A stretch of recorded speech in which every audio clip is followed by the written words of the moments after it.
26/11 एक ऐसा हादसा जिसका सिलसिला मौत से भी ख़त्म नहीं होता। मौत के बाद जो शुरू होता है उस गम का नाम है 26/11। ज़िंदगी जहाँ से एक नए रास्ते पर चलती है उस मोड़ का नाम है 26/11। हिंदुस्तान में इस तरह का हमला इससे पहले कभी नहीं देखा गया, जहाँ 170 लोगों की मौत, 300 से भी ज़्यादा घायल, 28 फॉरेनर्स, 10 देशों के लोग, कई जाबाज पुलिस अफसरों की मौत, एनएसजी के कमांडो संदीप उन्नीकृष्णन की मौत, और उसके अलावा मुंबई के सीने पर जो ज़ख्म है वो कभी भुलाया नहीं जा सकता। आज 15 साल पूरे हो गए, लेकिन ऐसा लगता है कि जैसे ये कल की ही बात है। वो चीखें जैसे अभी भी कानों में गूंज रही हो। तो आज मैं आपको ऐसी जगह पर लेके जाऊंगा जहां पर हमारे जाबाज अफसर तुकाराम ओम्बले ने उस आतंकवादी को जिंदा पकड़ा था।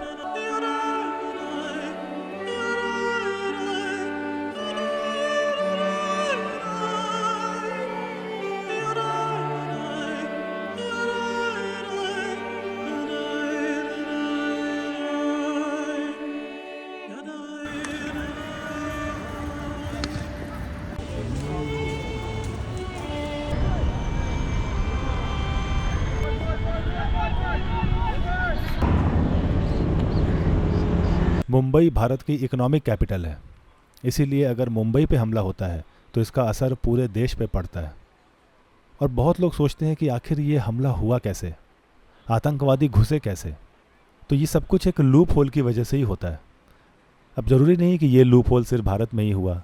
वर्ल्ड ट्रेड सेंटर पे भी जो हमला हुआ था वो भी किसी लूप होल की वजह से ही हुआ था, चाहे वो मैड्रिड पे जो हमला हुआ।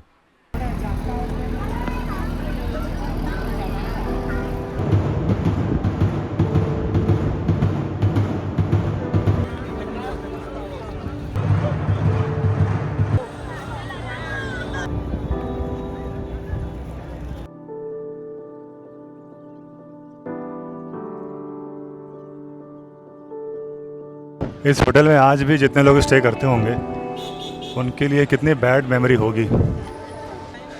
एक बार मेरे दोस्त ने मुझे इनवाइट किया था, लेकिन जब मैं अंदर घुसा ना, जो मेजर फिल्म आई थी ना, मेजर फिल्म की शूटिंग इधर ही हुई थी। तो फिर इस कमरे में वो दुलिप्ता छिपी हुई थी और टेररिस्ट वहाँ घूम रहे थे।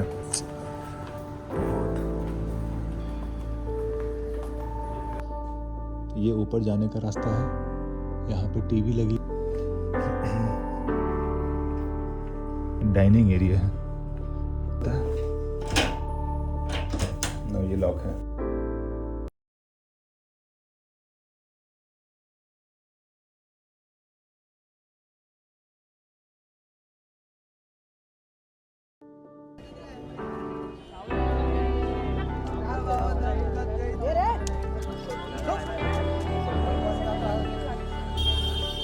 आप काफ़ी साल से हैं क्या यहाँ पे? आप बहुत साल से हैं ना? हाँ जी जी। जब ये घटना घटी थी तो आप थे? हाँ। कहाँ थे? अंदर इधर ही थे? अंदर धंधा लग रहा है। 2008। कहाँ से आए थे? बुधवार का है। कितना का? 10 का है, 20 का है। मैं काफ़ी देर तक वहाँ खड़ा रहा। मेरा एक्चुअली में घर जाने का मन नहीं हो रहा था। बस यही सोच रहा था कि उस रात क्या हुआ होगा, कितने लोग मरे होंगे, कितने लोग अपने जान बचाने के लिए तड़प रहे होंगे, कितने अफसर लगे थे, कितने सारे ऑपरेशंस चले थे। मेरा सच में घर जाने का मन नहीं हो रहा था। धीरे धीरे लोग कम होते गए। एक औरत आती है और मुझे इस तरीके से वो उदास देखकर पहले तो मेरी तरफ इशारा की। मुझे कुछ समझ ही नहीं आया। वो कब आई कब गई मुझे कुछ पता नहीं चला।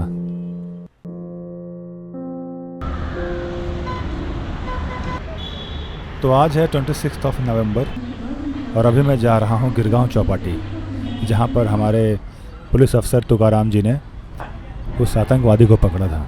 और मुझे एग्जैक्ट लोकेशन नहीं मालूम था, इसीलिए मुझे उस जगह पर कोई भी दिखाई देता तो मैं उनसे यही पूछता कि वो एग्जैक्ट कौन सी जगह है। कौन है कसाब?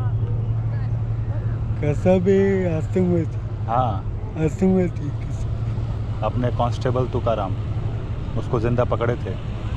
आज इतने साल हो गए, बहुत लोगों के तो दिमाग से निकल भी गया होगा, लेकिन जब जब ये दिन आता है 26 नवंबर, पूरी यादें ताज़ा हो जाती है और फिर से वही दर्द सब लोग फील करते हैं। अभी तो मेरा मन हो रहा है कि मैं जाके पुलिस से पूछूं कि वो एग्जैक्ट प्लेस कहाँ पर है जहाँ पे तुकाराम जी ने अजमल कसाब को ज़िंदा पकड़ा था, लेकिन पता नहीं क्यों मैं एक अलग ही मूड में हूँ, मैं पूछ ही नहीं पा रहा हूँ।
आपको मालूम है कहाँ पे एग्जैक्ट पकड़ा था? नहीं मालूम।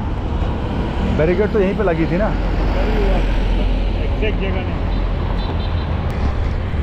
बैरिकेड तो वहीं पे लगी थी। अब मेरे से रहा नहीं जाता है, अब मैं जाके पूछ सकता हूँ। जाके पूछूं क्या? नहीं पूछूँ ना, अरे यार नहीं पूछ सकता यार, क्योंकि ये लोग अपना काम कर रहे हैं। अभी कैसे मैं, वो चचा खाली हैं, एक बार उनसे पूछते हैं। इनसे पूछूं क्या? सर एग्जैक्टली कहाँ से तुकाराम जी ने पकड़ा था कसाब को ज़िंदा? इधर ही वो साइड पकड़ा था, वो साइड पकड़ा था जहाँ पे मैं भी खड़ा था। हाँ वो देखा मैं, एग्जैक्ट वहीं पे पकड़ा था एग्जैक्टली, क्योंकि बैरिकेड यहीं पे लगती है ना, और स्कोडा इधर ही घूम के ऐसे खड़ी थी। हालांकि पिक्चर में दिखाया स्कोडा यहाँ पे खड़ी थी, बट पकड़ा उस तरफ था। चलो अब मैं निकलता हूँ, अब ज़्यादा देर यहाँ पे रुकना सही नहीं रहेगा। बहुत देर से ये लोग मुझे भी नोटिस कर रहे थे कि मैं कर क्या रहा हूँ। तो अभी मैं निकल रहा हूँ कामा हॉस्पिटल। वैसे तो 3-4 स्पॉट बहुत ही मेजर हैं जहाँ पर ज़्यादा डैमेज हुआ था, जिसमें से कामा हॉस्पिटल, CST स्टेशन और ये ताज होटल, ये 3 सबसे ज़्यादा डैमेज वाले एरिया हैं। और ये सब कुछ आसपास ही हैं, 10 से 15 मिनट के वॉक पे है, तो मैं आराम से वहाँ पहुँच जा रहा हूँ। और उनमें से एक मेट्रो सिनेमा ये भी था। एक बार हमारे IPS ऑफिसर विश्वास नागरे अपने इंटरव्यू में बताते हैं कि जब ये ऑपरेशन वो कर रहे थे तो उस दौरान ये था कि बच के वापस आने का कोई चांस ही नहीं था। और एक लाइन उन्होंने कही थी अपने इंटरव्यू में कि हर फौजी को एक अवसर मिलता है देश के लिए मर मिटने का, या तो मरो या फिर मारो, और वो अवसर यही था। इसीलिए किसी को भी मौत का डर नहीं था। कामा किस तरफ है? कामा हॉस्पिटल कौन सा?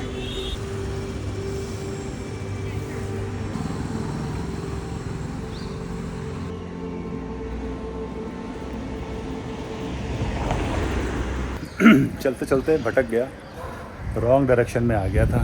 कामा हॉस्पिटल आगे ही है। तभी एक जन को पूछा, वो पूछ रहे हैं कि शूटिंग चालू है क्या वहाँ पे।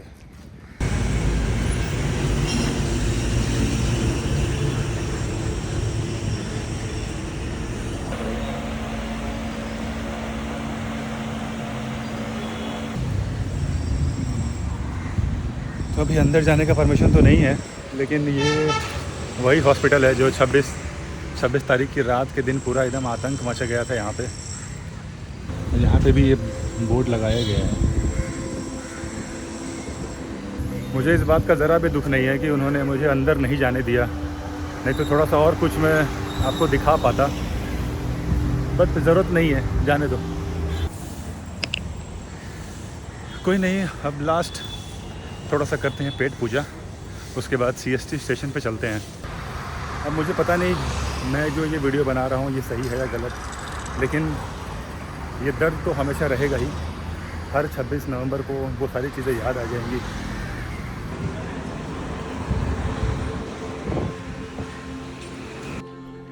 जब मैंने ये वीडियो बनाना शुरू किया था तब मेरे मन में ये सवाल बार बार आ रहा था कि क्या ये सही कर रहा हूँ मैं, लेकिन फिर लगा कि हाँ मैं सही कर रहा हूँ, क्योंकि ये इतने सालों का दर्द है।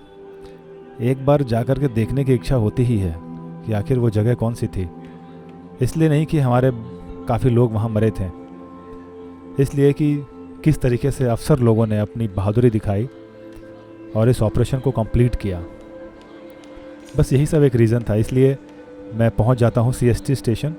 कई बार न्यूज़ में देखा था कि जब यहाँ पर फायरिंग की थी आतंकवादियों ने तो बुलेट्स का निशान अभी भी उस दीवार में है, और वो जगह यही थी। आपने कई बार फिल्मों में भी देखा होगा। मैं जाके पूछा स्टेशन मास्टर से, उन्होंने बोला कि अब उन सब चीज़ों को मिटा दिया गया है।